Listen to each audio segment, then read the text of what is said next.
You're listening to the Russell Bread Podcast. Cut the shit. How many red carpets you guys want to walk in your $4,000 ridiculous heels? You will never be able to lace up my Chuck Taylor. This is your fault. This is your fault. I didn't get mad when you stole all my moves. Your daddy's not here anymore. How was your movie, by the way? I missed it. Mine went straight to DVD, just like yours. Careful you don't hurt your neck again going through those ropes. What's up, guys? This is episode 182 of the Russell Bread Podcast, and we are here live once again on the Bloodline Entertainment Network on the YouTube. Be sure to put your ones in the chat and acknowledge us. I am JD, the first effing lady, and we had a little bit going on this past week. I just came back from a vacation from work, and if you know how it is when you come back from vacation, first day from vacation, you know that it is a hell of a lot that you got to catch up on. So that's what my day was. Yes, shout out to the Universal Podcast. What's up, JD? Have an awesome show. Thank you so much. But yeah, so I had I would like to thank everyone for tuning in with the last episode to celebrate my 4-year anniversary and my birthday. I had a good birthday. I had saw the Super Mario Brothers movie, Chef's Kiss. All the OGs. There's so much stuff in there for us, especially those of us who survived watching the original, the live action Super Mario Brothers back in the 90s. If you know, you know. But this movie was really good. I went and saw that. I also went bowling and I went to the Cheesecake Factory. That was, of course, Cheesecake Factory is always good. I didn't go to the Phillies game. I had thoughts of going to the Phillies game. Luckily, I didn't because apparently they got blown out that game. So I would have been pissed off. It would have been a waste of money. You know how it is. So maybe next time. I do have tickets for another game. I'm hoping they win that game some way, somehow. But, you know how it is, baseball. This is the first game of like 1,000 games that's happening this season. So,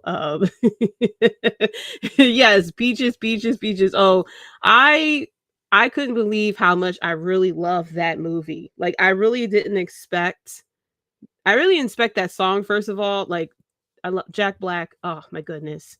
Like, apparently, from what I saw on YouTube, that they all played like Mario Kart, and apparently he's really good at Mario Kart. So, you could tell he was an OG. He put his all into playing Bowser. But yeah, I was even okay with Chris Pratt being Mario. At first, I was like really against it because, I'm like, no, I can't hear any other voice, but it grew on me. So I really didn't have any complaints about this movie. This movie was like, oh, I get that. Like, I was Chris Evans, Captain America the whole time. Oh, I get that reference. Oh, I know that. Oh, I heard that and everything like that.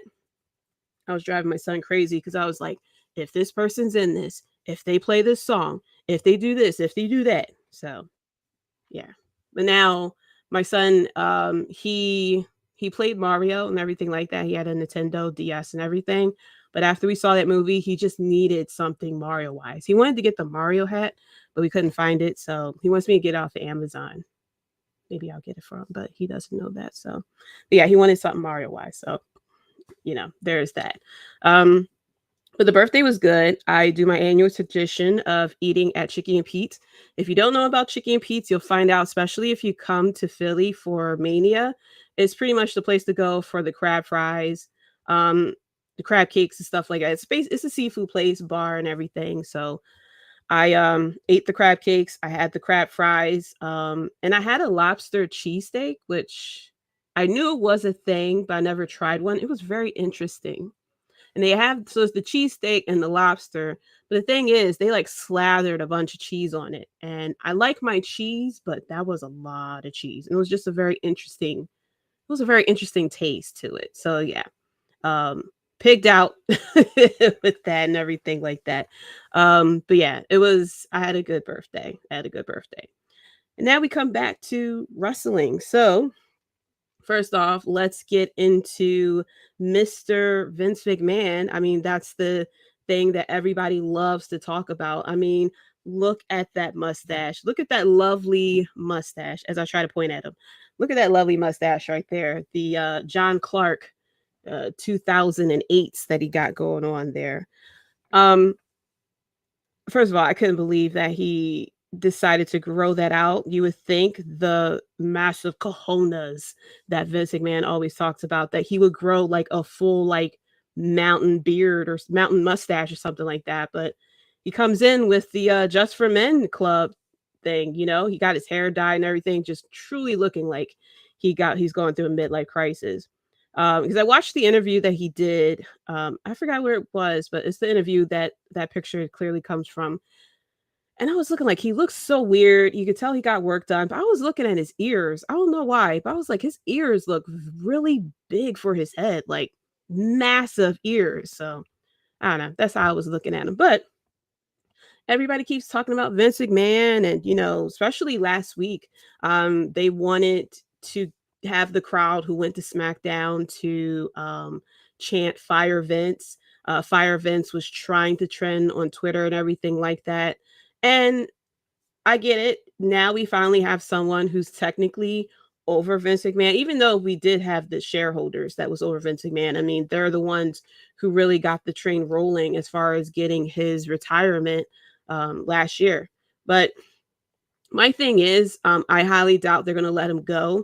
But it feels like people were trying to get the fire of Vince McMahon going more because of booking decisions versus what the fuck this man actually did, as far as the allegations and everything like that. I'm sure if Cody had won the title and Bobby Lashley had a great match at WrestleMania and everything was good booking wise, that it wouldn't be it'll be an issue, but I don't think it'll be blown up as much as it is, because a lot of people contribute the loss of Cody Rhodes to Vince McMahon. That a lot of the changes that we see with Bray Wyatt disappearing and everything like that. And I spoke about it on the previous episode, that I feel as though this could possibly be Triple H. And it actually was proven, according to Fightful, the feud between Brock Lesnar and Cody Rhodes was actually planned about a month before.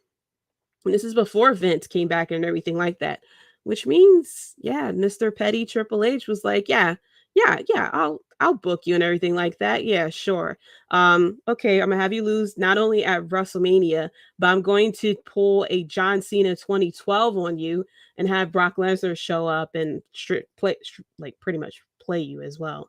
I thought it was very weird that, like I had said previously, that Brock Lesnar was going to team up with Cody, because I was like, I don't recall Brock Lesnar being very nice or anything like that. And then we see, before the match even started, Brock Lesnar, I mean, he went back to like OG Brock Lesnar on that one. I mean, we had the streak ending Brock Lesnar, we had the ruthless aggression Brock Lesnar, the here comes the pain Brock Lesnar, cowboy Brock Lesnar, and everything like that, dancing Brock Lesnar. We pretty much had it all. And now we're back to here comes the pain Brock Lesnar once again, with completely destroying Cody Rhodes, putting up the middle fingers at the end, to where they had to like quickly zoom in on him to kind of blur out the middle fingers. And yeah, we had Cody come out to cut a promo about how, yeah, of course, I was embarrassed and everything. He challenged Brock Lesnar to WrestleMania Backlash. So that was like another thing that people thought, oh, Vince McMahon's coming back and everything like that. And like I had said, if he comes back, he comes back. There's not really much that we can do as fans. We can cry and everything all like that. All they're going to do is mute the fans, or they'll put something out there to kind of like take away our they'll do something to take away our attention to what's going on. And it's happened plenty of times. I mean, we're pretty much like the dog from the movie Up, where something happens, we go squirrel, and we look over, and then we kind of like forget what's going on. I mean, they gave us this bloodline, this great bloodline storyline with Sami Zayn. We all wanted Sami Zayn to go against Roman Reigns at WrestleMania. We didn't get it. He lost. And they perfectly pivoted to where we want Cody Rhodes, and I mean, not Cody Rhodes, where we want Cody Rhodes actually to go against Roman Reigns. And we want Sami Zayn, instead of main eventing, well, technically he did main event of WrestleMania, that we were okay with him winning the tag team titles. And so I just want to be presented with a good product and everything like that. Despite what the hell this guy had done for decades, the craziest shit that he has done, especially things that we don't even know about. There's things, as we have saw, that wasn't even in the dirt sheets that this guy has done. Despite all that, he has put out a lot of matches and storylines and things like that that we all cherish. I mean, despite where the fuck Vince McMahon took the idea of, he is the one who did the Attitude Era. Everybody talks more about the Attitude Era versus ECW and even WCW. I mean, we talk about NWO and everything like that, but NWO ended up in WWE anyway. There wouldn't, like, Stone Cold wouldn't be Stone Cold if he didn't have the feud with Vince McMahon. The Rock was a creation under Vince McMahon. The Boyhood Dream came true was under Vince McMahon. Bret Hart, as much as he hates wrestling today, from what I read, that came under Vince McMahon too. So, you know, he's an asshole. He'll get what's coming to him, in my opinion, but we can't deny what the hell he has done for wrestling as a whole. If it wasn't for him, truthfully, we probably wouldn't have gotten AEW. There probably wouldn't have been like such a demand for there to be something else. And we get AEW, and of course all the wonderful things that's happened over there as well. So with people wanting to have Vince McMahon fired and all this other stuff, we had Triple H, who was announced to appear on SmackDown, and he appeared a little bit later in the show, and he came out and made the announcement that the WWE draft is coming back. And as we now see, that's the reason why we didn't have call-ups or anything like that at Raw after Mania, because it seems like we're in a few weeks. I don't recall him saying exactly when we're going to have the WWE draft. And it seems like he mentioned that it's going to be, bigger than anything we have had. It's going to be bigger and better. So we're assuming that we're going to have, NXT put into here.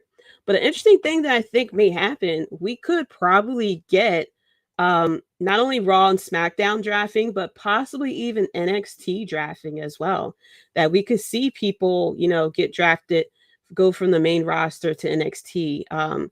Be very interesting if they try to present NXT as more of not really a third brand, but as kind of like a separate division. Because I know that they like kind of restored it to what it was, to where it is a developmental, that what we have there is a lot of people who are working on characters and promos and stuff like that, like we had many years ago. But I feel as though it could be very possible that we could be drafting veterans down to NXT to kind of give a bit more flavor to NXT, especially once we bring up, the first group of people graduating from the non-colorful NXT, or NXT 2.0 technically, that NXT would definitely need a lot of help. So as we saw with the success with, Johnny Gargano coming down there, we have Jinder Mahal going down there.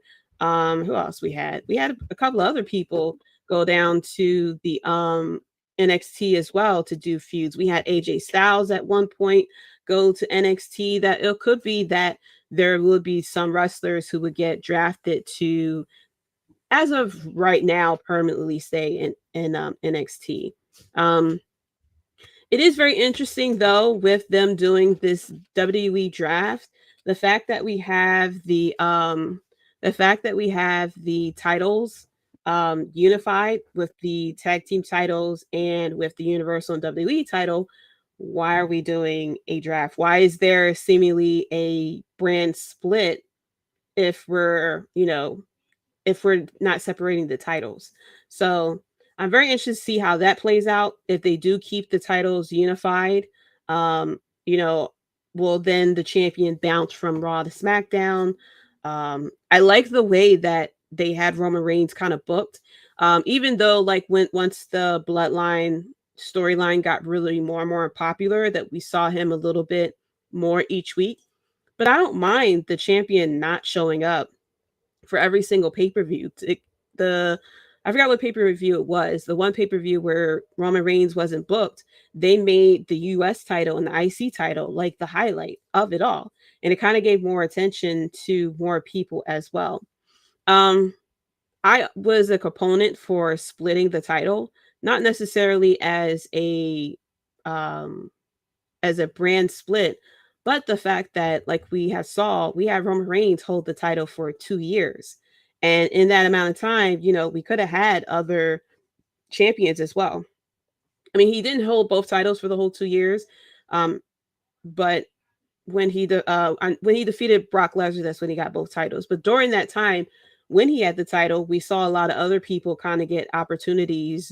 Big E, Bobby Lashley as well, to get opportunity to be champion that we don't normally see. So I'm very interested to see what this WWE draft is going to look like, especially under Triple H. I guess we can kind of put quotes under that. If we're going to do a true brand split, or if this is going to be sort of like, this is your home base, but we could see someone who is home base from SmackDown challenge Bianca Belair for Raw, or vice versa. I didn't like the brand split as far as like, okay, you have to stay here and you have to stay here. Because it kind of limits to the booking for WWE.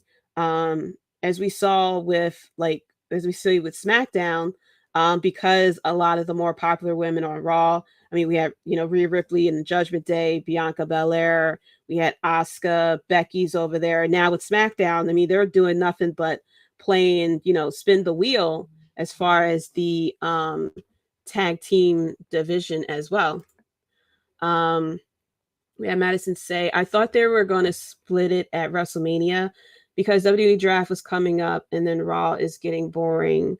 But also I want Roman to make 1,000 days as champ. Yes, we all want Roman Reigns to be 1,000 days as champ. But yeah, I do like the fact that when they do the draft, that it kind of like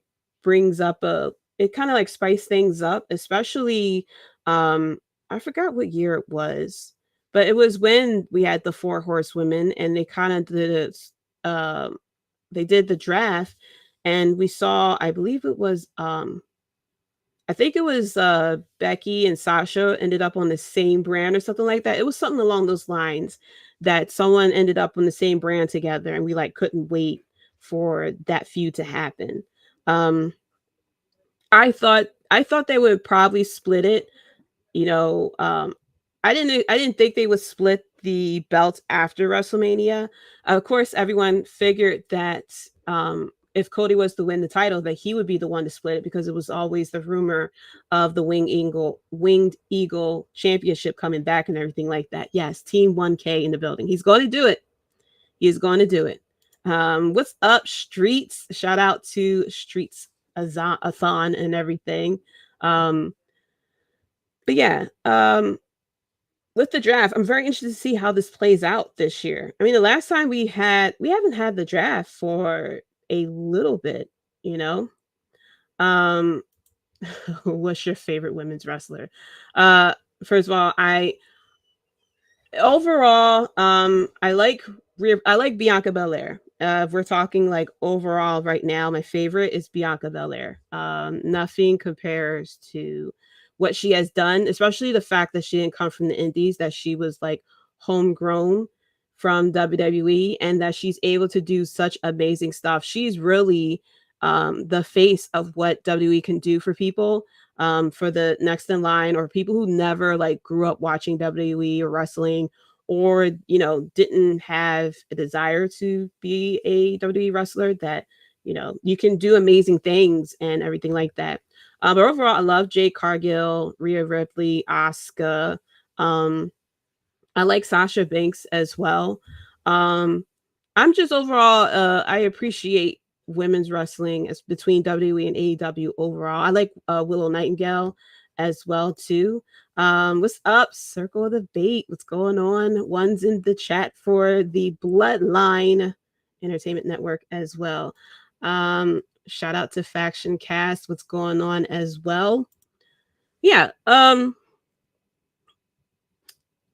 like women's wrestling. I had liked women's wrestling for even before the Attitude Era when it was Alundra Blaze there. They really didn't have a lot of women's wrestlers back there, but it was her going against Bull Nakano. I love Bull Nakano, and I loved Luna Vachon as well. I liked Sensational Sherry as well, but I love Luna Vachon back then too. WWE was supposed to give King and Queen of the Ring, but it was recently changed to Night of Champions. Oh, I didn't know that. Wow. That's interesting. I mean, I guess it kind of like I loved the King of the Ring back in the day. And I guess it makes sense for them to change it because they really didn't do anything with it. The only person that really, really meant something to was Xavier Woods. And the only person that they really did something about it was Baron Corbin. The way that they booked Baron Corbin after he became King of the Ring, it just was like, they really used it and everything like that. They did it with Shinsuke Nakamura, but it was very weird the way that they booked Shinsuke Nakamura as well. But yeah, with the draft and everything, I'm very interested to see how they're going to handle it this year. If they're just doing a home base or if they actually going to do a brand split. And if so, like, what are we doing with the titles? Is the Universal title, is the United States title, strictly staying on Raw? Is the IC title staying strictly on SmackDown? I wouldn't mind if they have it like an actual split, but I wouldn't mind if the champions can bounce between shows as well. Like we could see the IC title on Raw and we could see the US title on Raw. I guess the women's title have to be separate since it's SmackDown Raw. But as we saw with the tag team champions, the Usos were bouncing on Raw and SmackDown at certain points. And we kind of saw it a little bit too with Roman Reigns, that he would appear on SmackDown Raw. So I wouldn't mind that. Kind of keeps things fresh as well. But yeah, that I can't wait to see. They really didn't, like I said, they really didn't announce a date of when they're going to do the draft. But it'll be very interesting. Like I said, if they make NXT draft as well, Shawn Michaels drafting wrestlers to not go down, but to be on NXT as well. Yo, what's up, Tim? Shout out to you. Yo, GD, what's good? What is going on? A lot of the Bloodline people up in this chat tonight. What is going on? Yeah, it's pretty much all I had to say about the draft. I'm just very interested to see how it's going to get handled. And then especially how it's going to affect some of the storylines, especially that we have Backlash or WrestleMania Backlash, if that's the name, coming up. We have Trish Stratus turning on Becky Lynch. We got that going on. Eventually, we have, as of right now, Raquel Rodriguez and Liv Morgan teaming up for right now. Of course, we know those titles are going to go to Ronda Rousey and Shayna Baszler eventually soon. What is going to happen with Rey Mysterio and Dominic, because we got that feud going on as well too. But yeah, I can't wait to see. There's been some rumors Randy Orton was to return and face Roman at Backlash. That would have been interesting. I would like to see that type of build up, but I feel as though they still have to address the situation, not only with Sami Zayn, but with Cody Rhodes too, because Cody Rhodes is trying to get that rematch eventually, but he's getting sidelined with Brock Lesnar. Now, what happens with between Brock Lesnar and Cody Rhodes will really tell us what the booking is going to be with Cody Rhodes. If Cody Rhodes loses to Brock Lesnar, especially if Brock Lesnar wrestles Cody Rhodes like he wrestled John Cena with the constant nothing but suplexes and things like that, I don't know. Thoughts on a lot of wrestling pay-per-views happening outside of the States. I love it. Listen, the let's see, Puerto Rico, and yeah, technically US, but Puerto Rico, 2 in London, and the Saudi pay-per-views. I love the pay-per-views going on outside of the US. I feel as though it's deserved for all the international fans because the international fans all come over here for WrestleMania and the Raw after Mania as well. They're the reasons why Raw after Mania became so chaotic because they'll come over, they'll have their chants and everything like that. I think I think the international fans, they're amazing. I mean, I don't know how the hell like does the international fans like come together and figure out what chants to do because they had the song for Bailey, they had the chant for American Alpha. Like a lot of the chants that we have today was started by the international fans. And every time they went to London or things like that, they would WE like would put extra work into making sure that pay-per-view was booked nicely. I mean, look at Clash at the Castle. I mean, every up, from top to bottom, that was like one of the um best pay-per-views that they have going on, as one of the best top from bottom pay-per-views that WWE had put on, that didn't feature. I think that was the one that didn't feature um Roman Reigns. Money in the Bank in London, very confusing choice fitting the pay-per-views. We'll see how it works. We'll see how everything works out as far as with Money in the Bank going on. Um, we'll see how everything goes as far as Money in the Bank in London. It could work out. I mean, we saw it happen during the pandemic with Money in the Bank, and they did it at Titan Towers, I think it was. I didn't think that was going to work, and apparently it was. I mean, we got Oscar to win and Otis to win at that point, which was a bit shocking. But the way it was booked, it was actually kind of entertaining as well. Um, but yeah, I'm very excited to see how the pay-per-views are going to be for the ones that's happening outside of the US. Um, we also have AEW going to London as well, which I think is very ballsy. I mean, normally AEW does like what 14, 15,000. I think the most they ever did was 16,000 in Chicago. And now they're going from that to pretty much that's a the Wembley Stadium, that's pretty much like WrestleMania type of numbers that I believe they seat 90,000. So we'll say, with the setup and everything like that, we'll say like maybe 70,000, 80,000 people in there. That's WrestleMania numbers.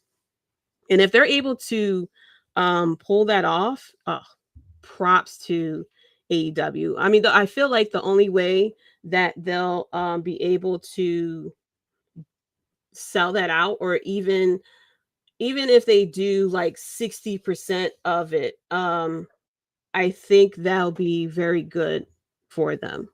But in order for them to like really sell it, they're gonna have to do like a dream card on there. Like CM Punk will have to be back. It would have to be Will Ospreay versus Kenny Omega, Jay White versus Adam Cole. What else? Like they would really have to FTR. Well, maybe FTR and CM Punk versus the Elite or something crazy like that. I should that. Wake him up. Mom stuff.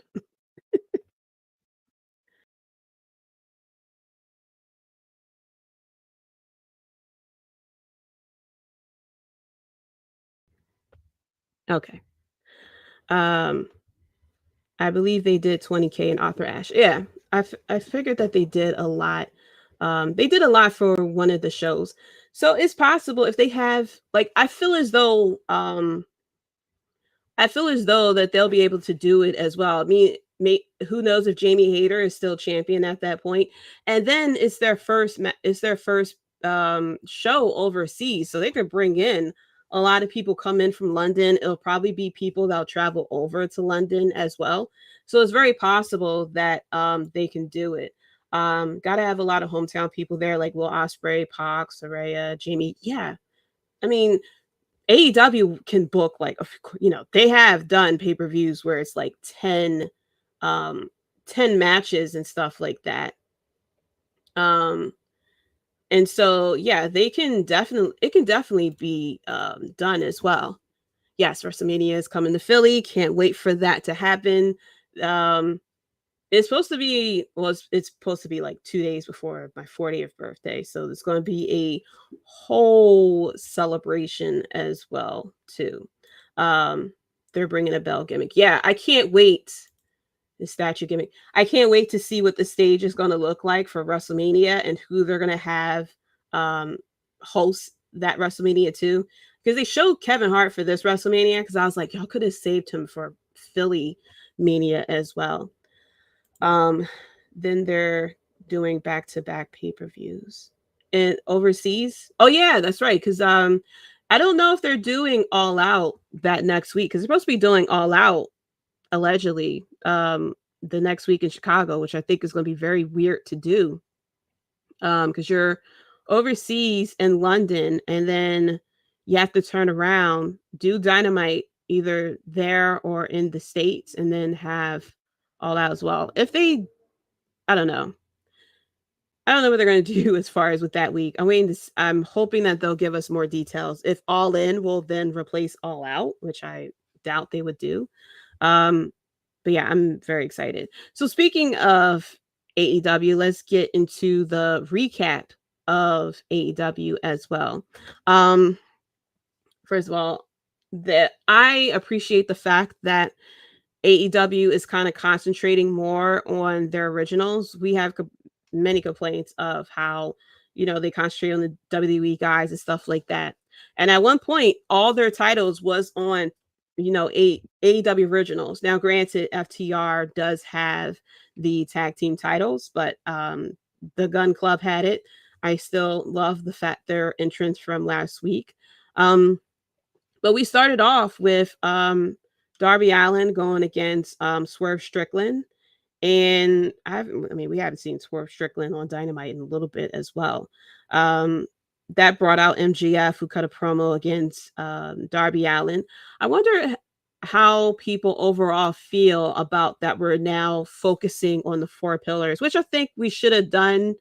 I think we should have been focused on the 4 pillars. I guess now we're doing it since MJF is the champion, and now we are no longer kind of like, that not only that he's the champion, but that we don't have a lot of concentration on, like, we didn't have with CM Punk gone. The Elite was gone for a little bit, but they're involved with the trios titles. We had Adam Cole out, so now it was kind of like pretty much back to when we had Forbidden Door as well, when a lot of people was injured or sick or something like that. And there was a lot more concentration on people who didn't really get a chance. But now we have the 4 pillars facing each other, which I'm very intrigued about. What I really like is the fact that all 4 men, well, mainly the 3 challengers, are all coming into this title shot differently. Sammy Guevara saying that I worked my ass off in the indies. They never said I was going to make it anywhere. And I'm here to, show people what I can do.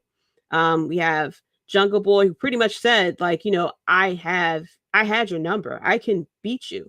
And we have Darby Allin that's like, look, I love wrestling, and I love wrestling.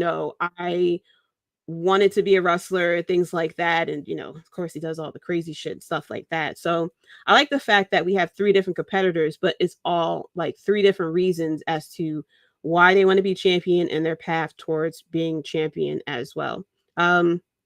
This, of course, MJF started talking about daddy daycare, which brings out Sting. Sting getting right up on MJF's face. I mean, all up in the personal space. It was like, listen, I don't do daddy daycare. That's Cody Daycare. And he goes, oh, did I have a slip of the tongue? Did I mention Cody Rhodes on TV?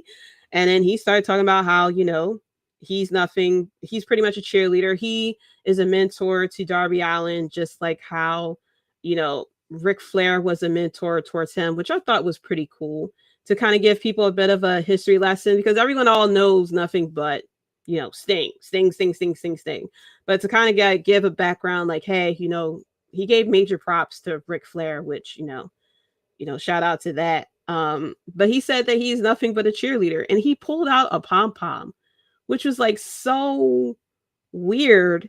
And then he was flicking it in MJF's face. He threw it at him, and then he pulled out like 3 other pom-poms. And I'm like, okay, I didn't have Sting putting over pom-poms on, the 2023 bingo card.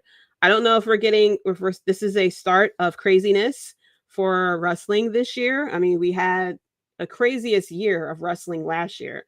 But now we have Sting putting over pom-poms. Tony Khan wants to sell out the Wembley Stadium. We have Vince McMahon with the thinnest mustache we ever seen. And we also had John Mox, who didn't bleed this week, which is like, didn't think that was possible. He didn't bleed last week either. So it looks like, things are getting pretty weird as well, which means eventually he's going to wrestle a match.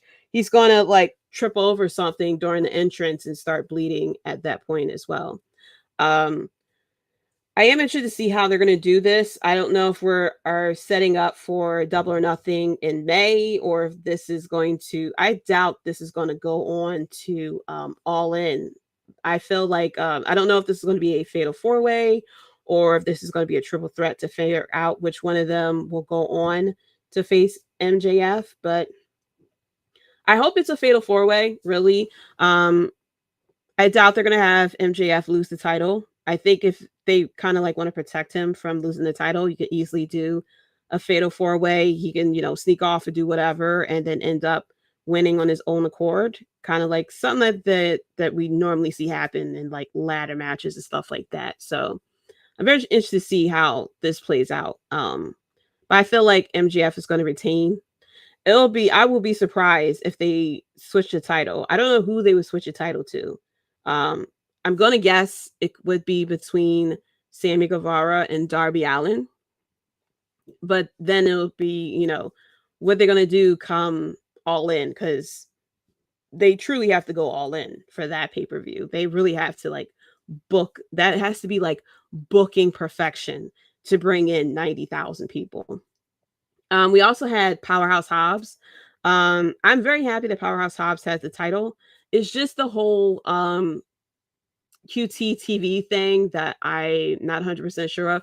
I had loved the TMZ parodies that made me laugh.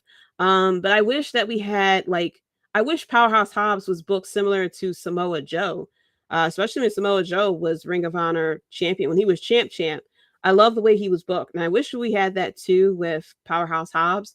I don't know if there's not enough trust with Powerhouse Hobbs to, handle his own. That's why we have him with QT Marshall.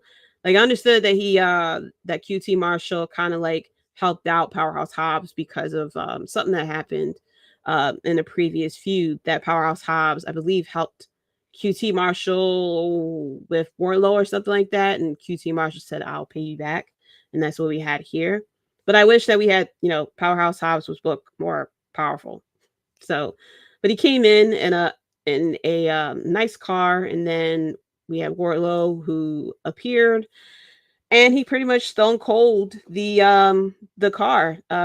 He started, taking a bat to it, and then he got into a forklift and took out the windows, very similar to Drew McIntyre, I think it was, with when Roman Reigns and the Bloodline. But then he took the forklift and flipped the car over as well. We also had a little backstage promo as well with Jay White and Juice Robinson. And now they are called the Bullet Club. They're called Bullet Club Gold. So I'm like, okay.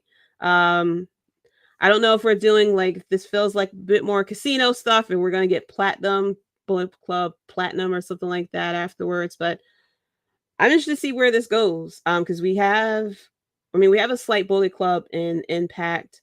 We have somewhat of a Bullet Club in WWE with, I guess once AJ Styles comes back, they'll start that up again.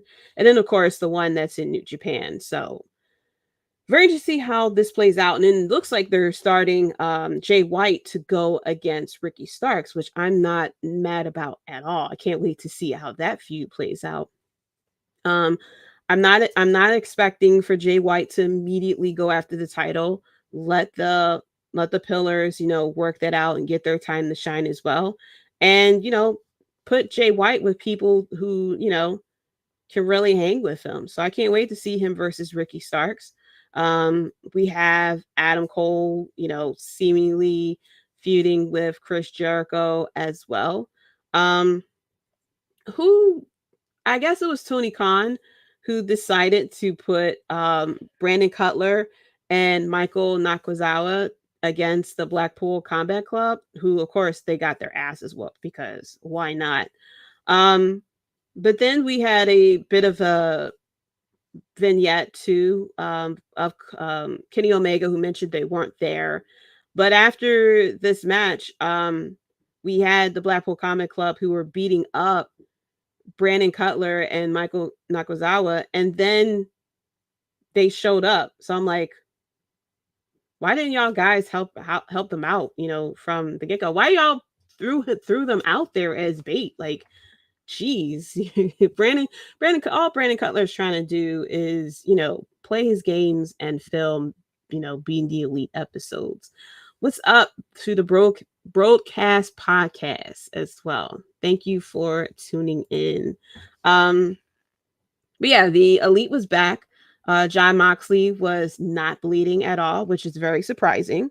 But we had Michael and Brandon who were bleeding from this. But I was like, why didn't y'all help out y'all guys? Y'all really just like stood there until they started getting beat up after the match. And it's like, okay, we'll go and help them out at this point.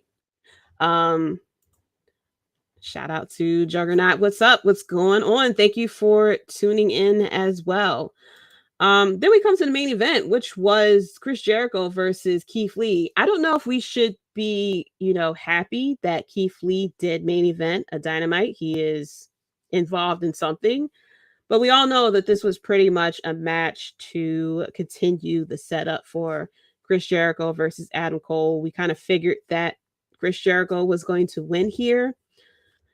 But I don't know. Should we be happy that we had Keith Lee main eventing technically a Dynamite, even though he was like put on the back burner of booking for a while?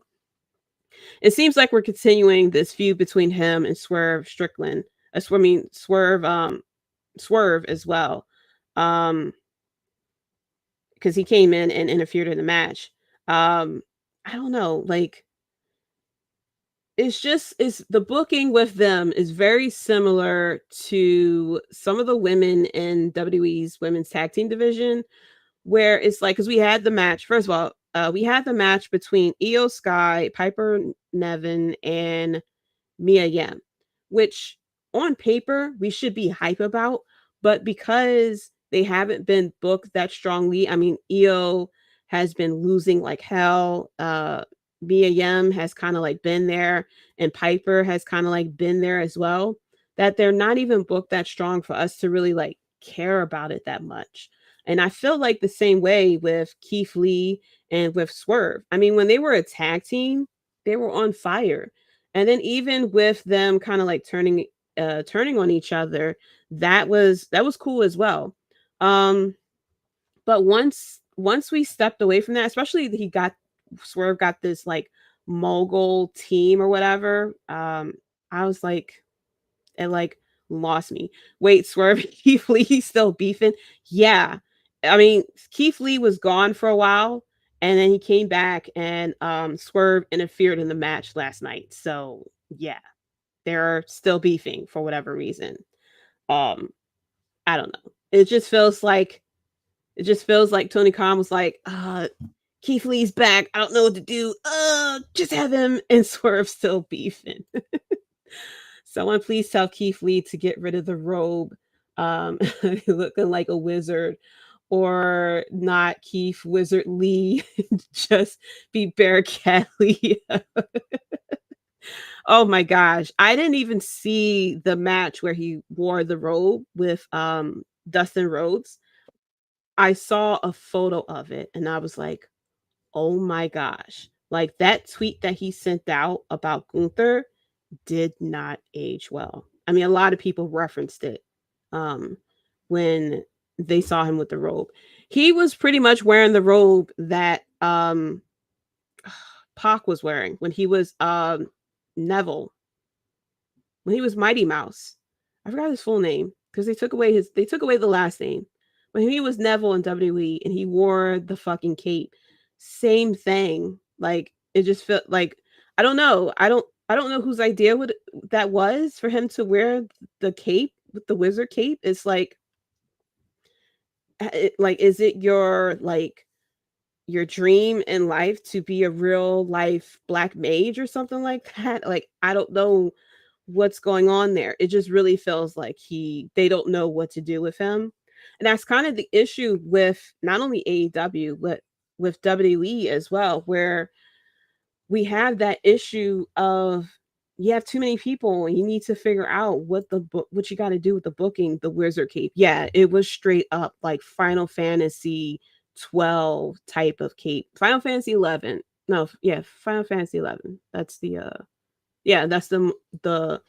that's the mobile one. Yeah, it looked like a Final Fantasy 11 black mage type of cape, like level 13 type of situation. Like it wasn't a good look on him. And yeah, it really confused me. Then he had his hair white, so I'm like, I don't know what you're trying to do, sir. Like I don't know. I really love to hear the explanation behind it. Because I don't know. I can't think of an explanation as to why we put this man in a cape as a wizard. And then he's feuding with Swerve again. So it's like, are you going to like, do some spells or something like that against him at this point? Like, are you like, I would love to hear the promo that he would cut, especially if he cuts the promo in the wizard cape. Like, you're going to do abracadabra. You know how Keith Lee talks, if he's going to like pull something off like that. Like I don't know, it's just very weird. Like it's just that the way that they're booking right now, I don't have faith that they can do 90,000. But if they decide to, if Tony Khan decides to just say fuck it and do like dream match booking, they're fine. But it's the whole, like, they could do storylines. It's just like, I don't know. It's just like it has to make sense every single week. Like I have said plenty of times, the one thing I love about AEW is the dream booking, is the dream matches. Like sometimes I would just love to see two people face each other. Like with Sheamus and Gunther. I don't need a storyline for that. Just put those two in a match and just say we're gonna fight each other again. I'm completely cool with that. I mean, the storyline between those two is pretty much like I just want to beat you the fuck up. Like I just want to chop the shit out of you. And I mean, with the triple threat, I mean, we had it between Sheamus and Drew McIntyre, but I don't need a storyline for that. Just put them two in a match and do that whole stare down stuff like that. That I just want to fuck you up. Like I don't need a reason. I don't need a storyline. I don't need to cut a promo about you. I just want to fuck you up real quick.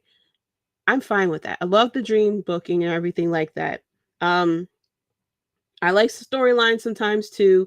I don't know. I have slight patience still with AEW because they're still a bit new. They're still figuring out like booking week to week, as we saw too with Triple H. Booking a week to week show is a little bit hard. Okay, Chris Jericho and Keith Lee, give me a wizard story, book it, Tony. Mage staff on a pole match.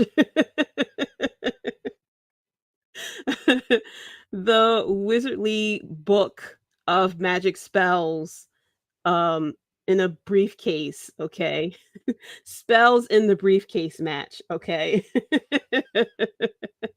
Don't give him ideas, okay? Because if Tony Khan's watching, you're the best promoter of all. Can you give me tickets to something? Well, no, not everything. If you're gonna give me tickets to something far away, I want all expenses paid, okay? If you tweet at him, he'll respond. Tony Khan will listen to fans. So if enough people say, I want a Wizard versus Wizard match with Chris Jericho and Keith Lee. He'll probably book it. Like, we'll probably see it at Double or Nothing, like Wizard Casino Battle Royal or something, you know. he'll book something. But yeah, I like my dream broking. I love, you know, spots and stuff like that. Like, you know, I like both companies, but I'm a little bit more patient with Tony Khan and AEW because they're still fairly new. Like, you just lost your EVP and you're like your babyface, even though he was booed a lot before he left. But you're still figuring out. You're still starting. You have to figure out like what your identity is. Are you going to be, you know, dream booking matches? Are you going to do storylines? Are you going to do a little bit of both? I'm hoping they do a little bit of both, like, because they deal with a lot of different companies. They can you know, request somebody from New Japan. They got somebody from Impact come over.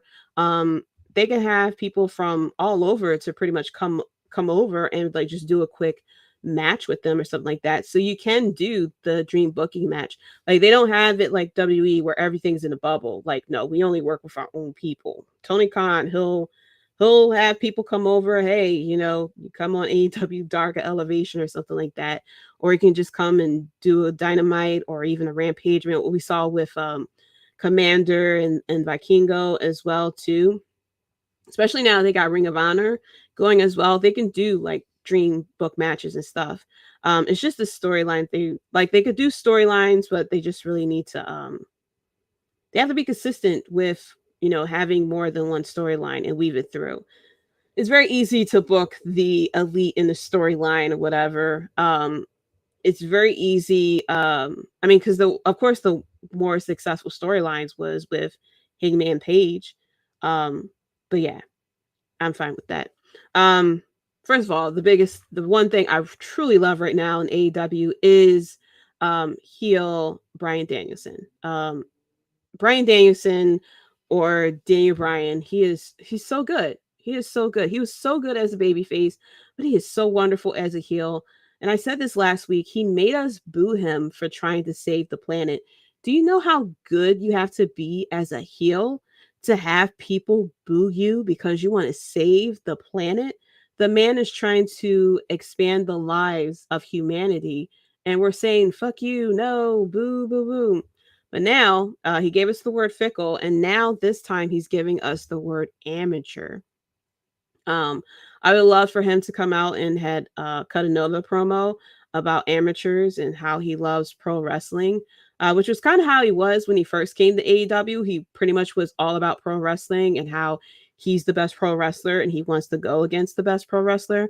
I would love for him and Kenny Omega to face each other again. That was a pretty good dream match booking that we had there as well. Yeah, we are teasing now the as much as we would love Wizard versus Wizard match with Chris Jericho and Keith Lee, we are working towards Adam Cole going against Chris Jericho. I thought it was a bit funny that at the end of this match, we had Adam Cole come out to check on Keith Lee. Of course, Adam Cole probably remembered what the hell Keith Lee did to him in NXT. He was probably like, you know what? Let me make sure I'm on your good side so you don't, you know, push me into the fifth role again. So he came out to check on him. And I kind of laughed too because of the rumor that they wanted to have Adam Cole be the manager of Keith Lee, I think it was, and cut his hair and call him Bud. I don't know if there was actually Budge or something like that, but they were going to change his name, cut his hair, and make him a manager of Keith Lee. But we see that he is kind of like helping out Keith Lee randomly, kind of at that. So I guess we're working towards Double or Nothing with a match between Adam Cole and Chris Jericho as well. They're still going with the All Elite Access. I've been watching them. They're not that bad. If you are a it's not as bad as like It's not Total Divas or anything like that. But it is pretty good, especially if you're a fan. If you're a fan of the Elite, if you like completely negate the fact as to why they didn't wrestle because they're concentrating on their return and everything like that. But it's pretty good. It's not what I thought it was going to be. They do kind of like touch on real life things that happened. They concentrate on Sammy Guevara and Tay Conti, of course, Britt Baker and Adam Cole. They had Eddie Kingston on there a little bit. He was cracking me up because he was like this shit on, like of course, Eddie Kingston was being Eddie Kingston. They had Thunder Rosa talking a little bit too. Tony Khan being Tony Khan as well. If you don't watch it for anything, just watch the episode that came out this week, because they filmed the Elite coming back for oh my gosh, what's the pay-per-view? Full Gear and the Dynamite after Full Gear and everything. And they show them coming back after the show, after the match, and you see Tony Khan's like, "Are you guys okay? Bucks, are you guys okay? Kenny, are you okay? Are you okay?" Everything like that.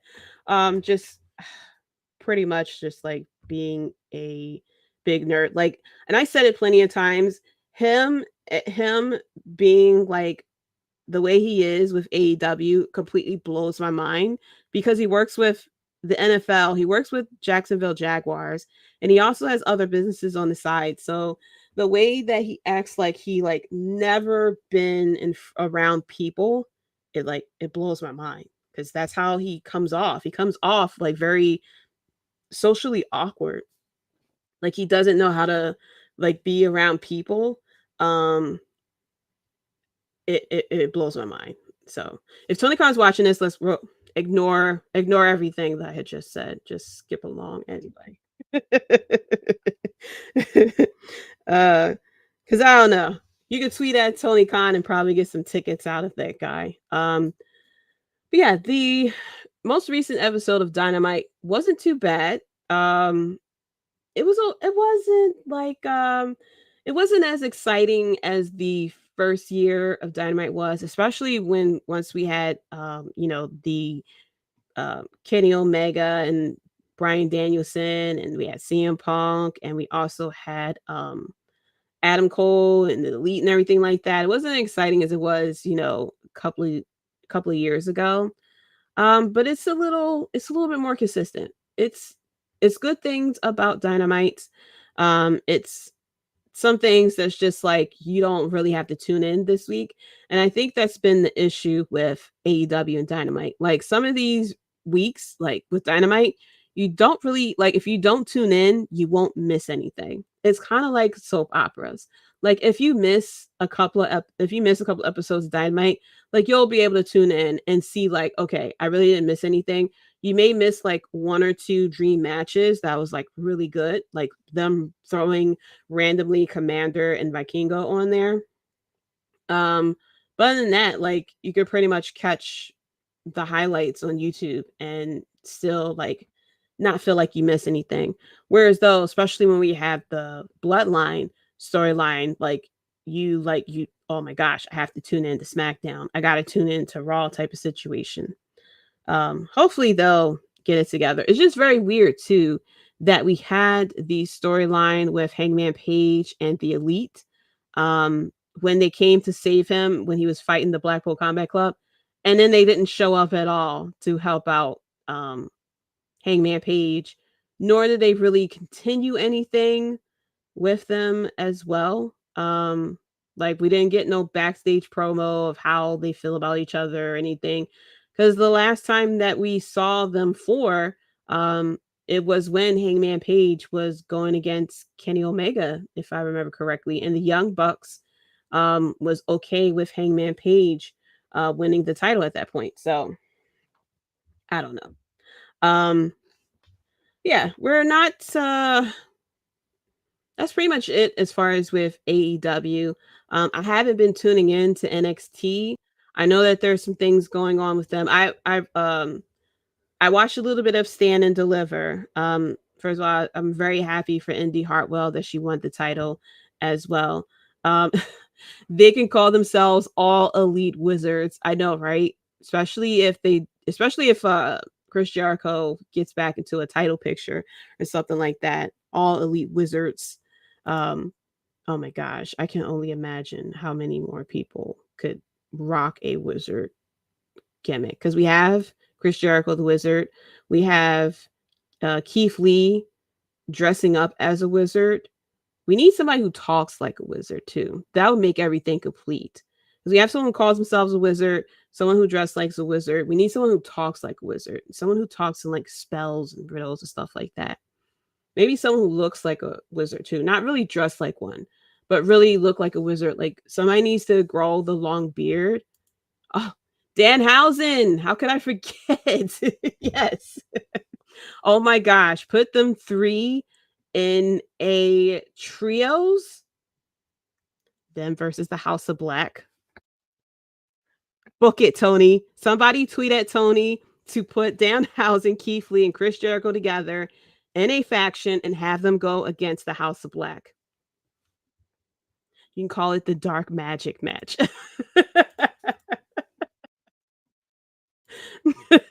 Kevin Nash's Oz gimmick. Yes. Somebody needs to tweet at Tony Khan right now and tell them to book that. Like, that's what the fans want. We want a dark magic match to happen in AEW.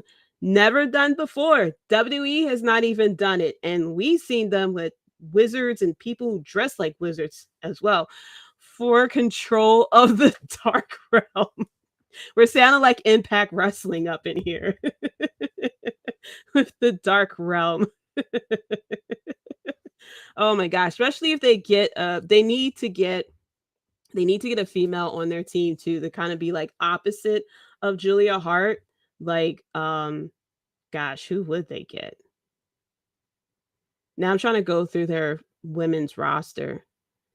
They could probably get Mercedes Martinez probably. Yes, because Undertaker is retired. Yes, we need people in control of the Dark Realm. We no longer have the Undertaker. We no longer have Kane.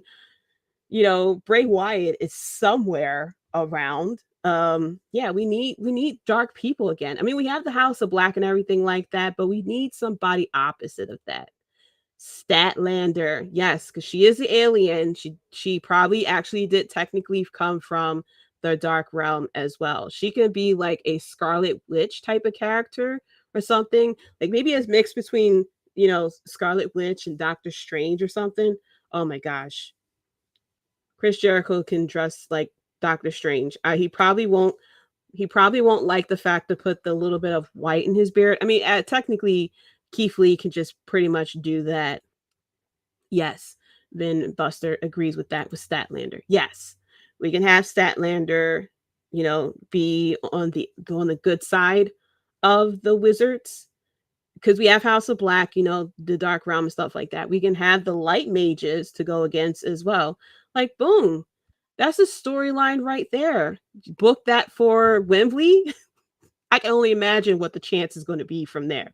They'll probably do a whole chant, a whole spell or something like that. You know, we love the Wizards, you know, something. I can only imagine what the hell type of chants that we will have from there. But yeah, you know, staff on a pole match or something like that. You know, put the magic book of spells and things like that. Stop it. They can all change their finishers to Shining Wizards.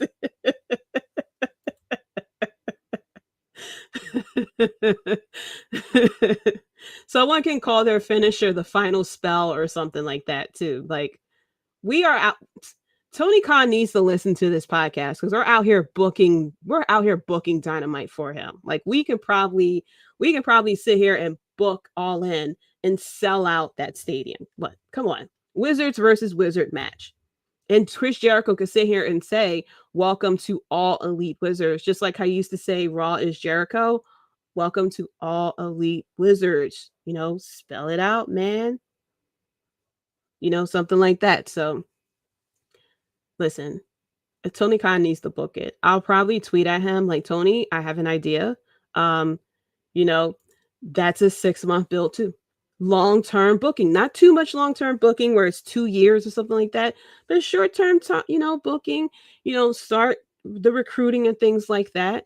Have House of Black beat up Keith Lee and Chris Jericho. They decide to team up together to, face them, you know, and then, have Danhausen no longer be a best friend, but have Chris Jericho say, hey, we need you to curse them, and then build from there, build from there, talk about the different spells and stuff like that. Like, we don't have to really get too deep like they have in NXT with what's her name, Isla Dawn and Alba Fire. We don't need to get that dark just yet, because they're the light mages. I mean, because we have House of Black, they're we may have to like dip into a little bit of that, because it is House of Black. We got to figure out how to involve the Dark Realm or something like that. Maybe they'll take Daniel Garcia and put him in the Dark Realm. He comes out, boom, as the actual as a Brock Lesnar or something like that. He'll come out and say he's no longer a sports entertainer, but that he is a pro wrestler or something like that. He could he can dress up like Blade because he was wearing the sunglasses on this past Dynamite. He can be a different version of Blade. He can be like Ryan Reynolds when he was in, what was that, Blade 3, I think it was, or Blade Trinity. I mean, I know I probably brought back some bad memories for people with that movie, but it exists. House of Wizards. House of Black and then House versus the House of Wizards. Book it, Tony Khan. That needs to be booked. House of Wizards versus the House of Black. Okay.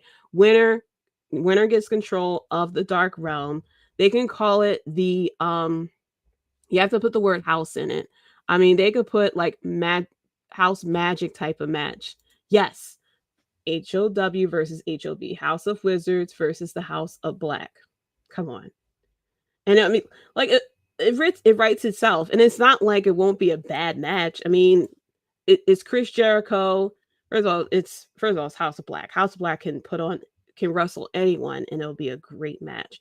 But yeah, they can with Danhausen and Keith Lee and Chris Jericho. I mean, Chris Jericho will be hanging in there, but he'll be all right. He will be all right. But yes, we can definitely tweet at Tony Khan, be like, hey, listen, House of Wizards versus House of Black. Do not tune into the podcast, though, to listen to exactly everything I said, because I did talk a little bit of trash about you. But House of Wizard versus House of Black. Book it. Wembley. Boom. That will sell. That will sell some people on that. I mean, will it sell out? Will it main event and sell out? No. We have to reserve that for Kenny versus Ospreay.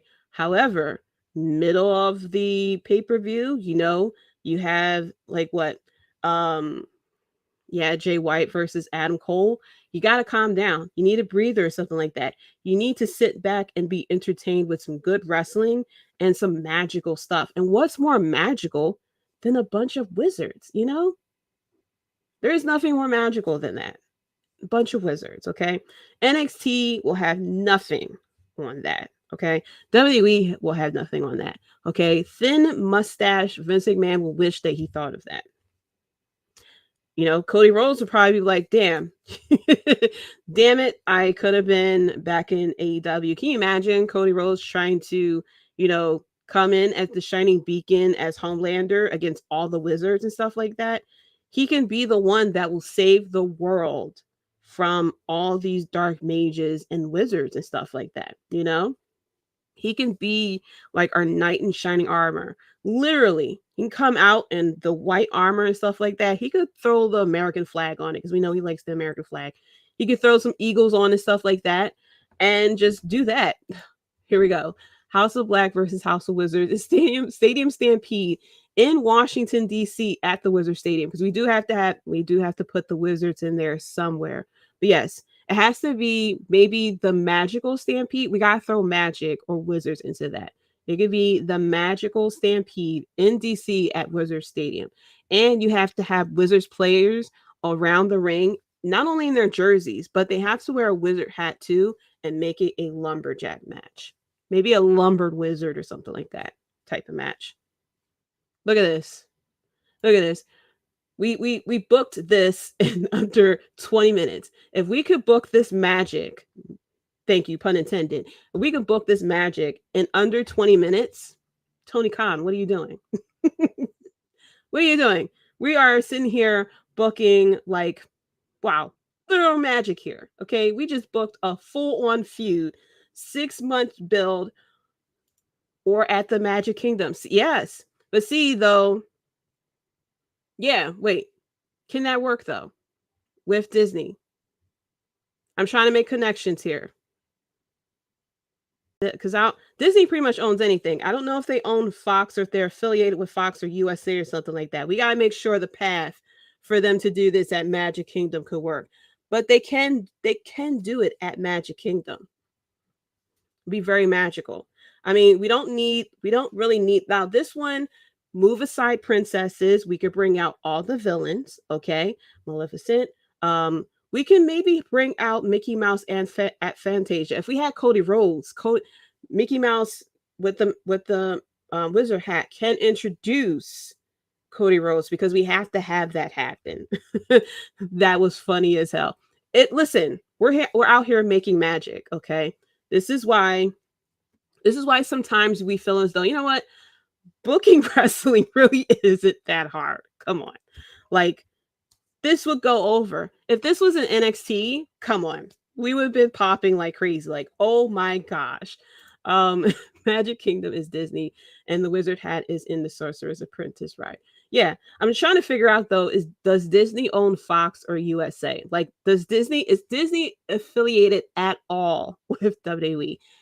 But two, because Disney owns Marvel, we can actually have Doctor Strange as the referee. Okay, follow me here.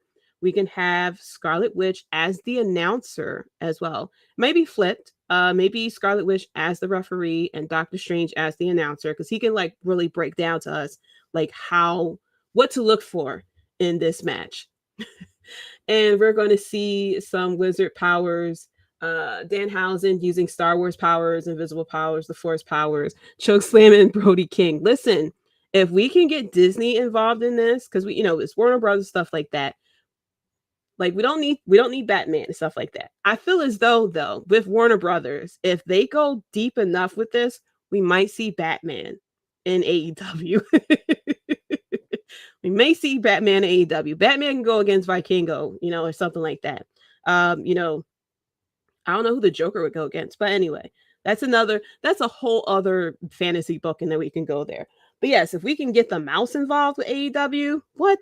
Star Wars, Marvel, all the animated video movies. We can even go back to the 90s. I mean, come on, Scar versus MJF. Come on, Scar versus MJF. While yes, Scar may break out into a song, but MJF could break out into a song too. I mean, it could be song versus song or something like that. But yeah, Scar versus MJF.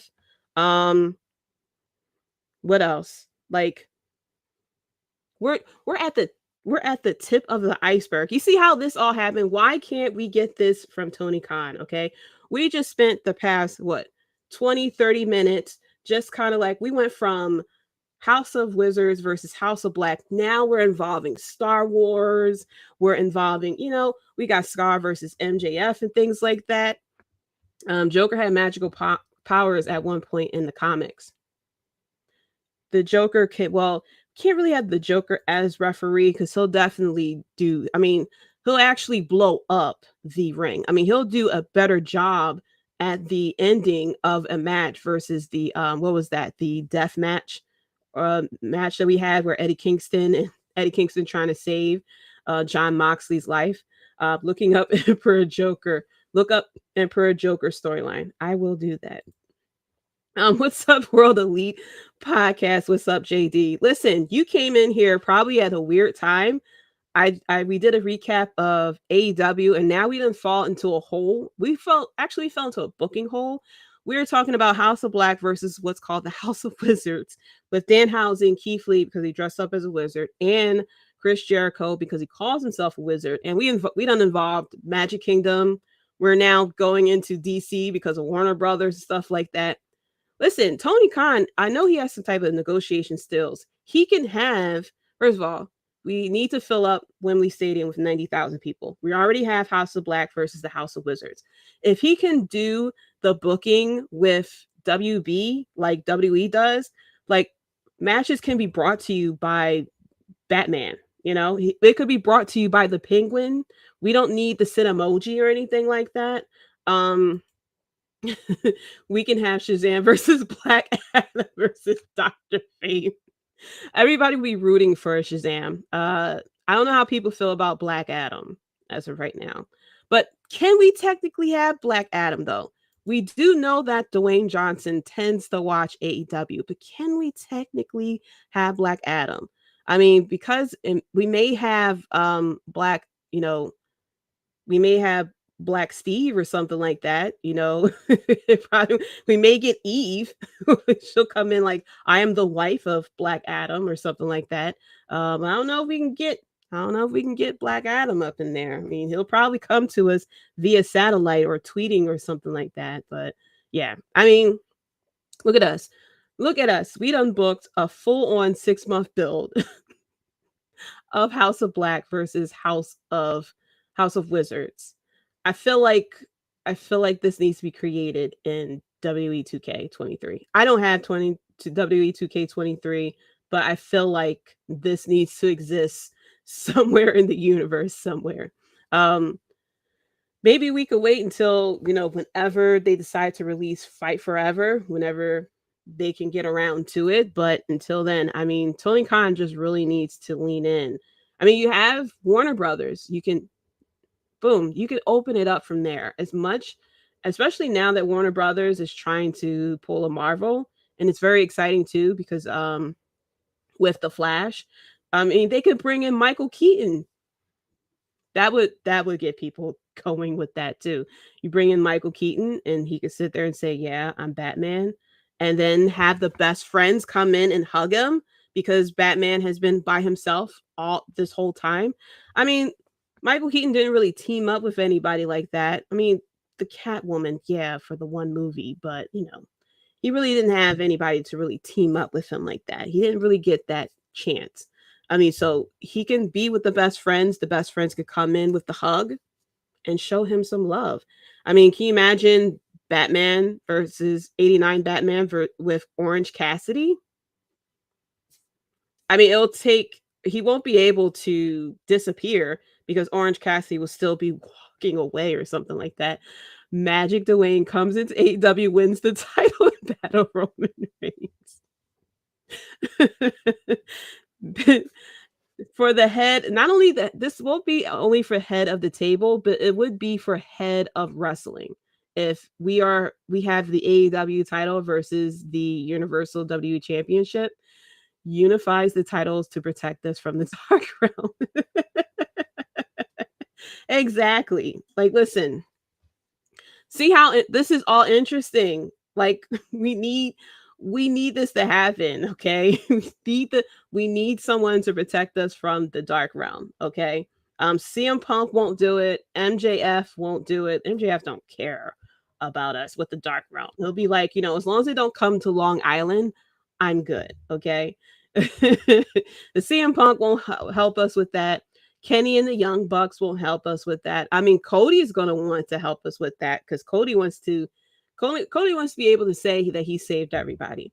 John Cena is a peacemaker. He may just curse us out just because, you know, he can. That's probably when we'll finally get John Cena to turn heel, is because we're trying to, because we're dealing with the Dark Realm. That's probably when he'll finally turn heel and stuff like that.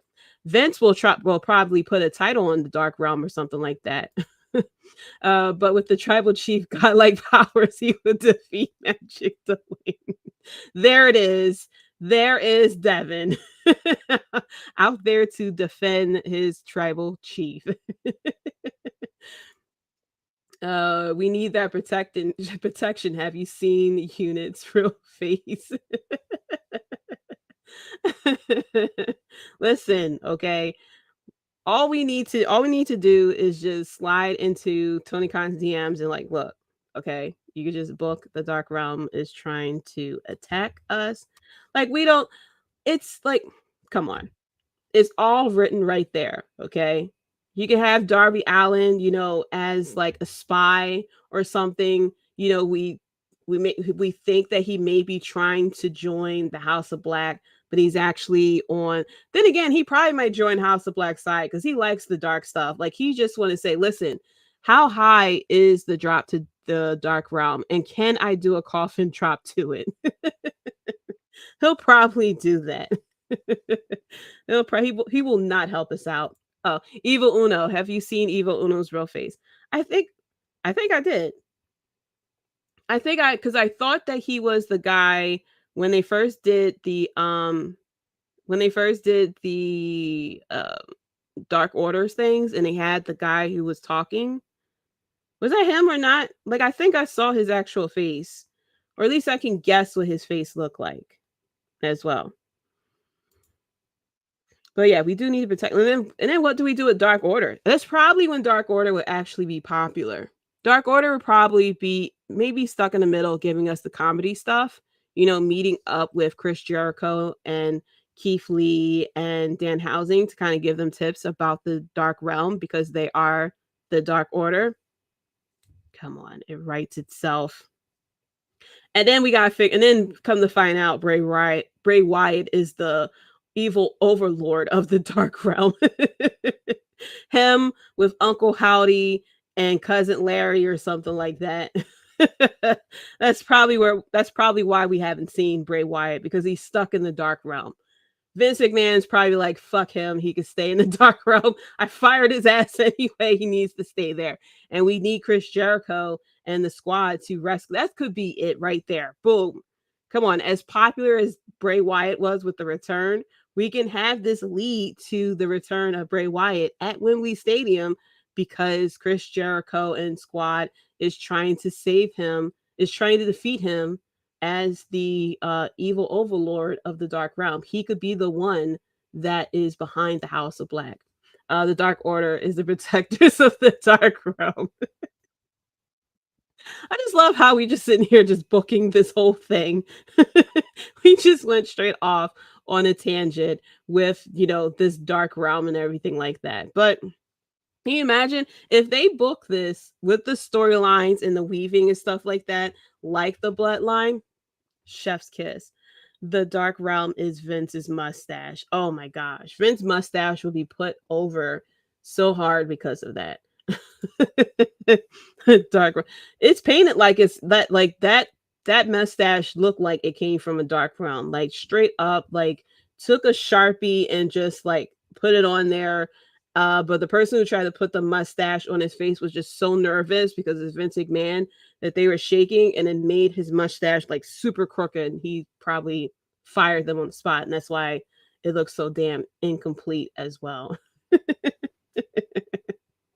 Oh yeah, wow. But look at that. We had not that much of an exciting week of wrestling, and the most exciting thing that we talked about here is the Dark Realm and our fantasy booking of the Wizards of AEW versus the House of Black.